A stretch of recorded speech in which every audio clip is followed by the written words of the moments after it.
The man returned home only to find a severed pencil lead on the floor. Instantly, he realized someone had secretly broken into his house. For every time he left, he would wedge the pencil lead into the door crack. A broken lead meant his door had been opened by someone else. So he returned home, sat motionless at the desk. Even his death kept chatting beside him.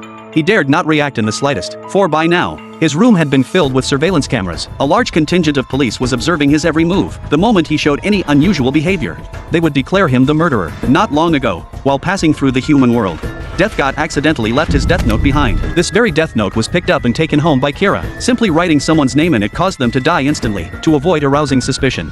Kira had no choice but to stay cooped up at home, afraid to go out, and dared not even touch a pen. Sure enough, after several days of this, no further murders occurred. But just as all officers were preparing to abandon surveillance, the news suddenly reported a homicide. A corrupt official died of cardiac arrest on his way home. At that moment, all eyes silently fixed on Kira. Yet Kira was intently eating potato chips, showing no signs of unusual behavior whatsoever. What they didn't know was, Kira had used the potato chips to block the surveillance camera's view, and written the corrupt official's name in the death note. And precisely because of this, Kira had accomplished remote killing without anyone noticing. It turned out the police had targeted Kira because there had been too many recent murders. Ever since Kira found that death note, Kira had begun using it to take revenge on evildoers. He wrote the names of evildoers in the notebook one by one. Some were fugitive murderers.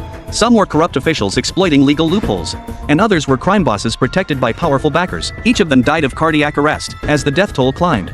This string of murders quickly drew widespread attention. Some called this behavior utterly inhumane, arguing the mastermind had no right to indiscriminately kill innocents. Others strongly supported the actions, believing that if all villains perished, no one would dare become evil in this world. It turned out Kira obtained so many villains' names because his father was the police chief. He exploited his father's position to effortlessly acquire all the criminals' personal information. But the continuous murders drew intense scrutiny from the police to apprehend the mastermind. They specifically enlisted the renowned Detective L to assist in the investigation. They issued a challenge to the mastermind on live television. Yet Kira, facing this dangerous threat, showed no panic. He wrote the host's name in his notebook. The next instant, the host felt his breathing grow labored. Then, before the audience's eyes, he ceased breathing. What Kara never anticipated was that the host who had just died was merely a death row inmate, and thus, he had fallen into Detective L's trap. It turned out the program was supposedly broadcast globally, but in reality aired only in the Kanto region. This led police to pinpoint the mastermind within Kanto, instantly throwing Kara into a panic. To divert police attention, he launched a wave of mass killings. Yet as the death toll climbed,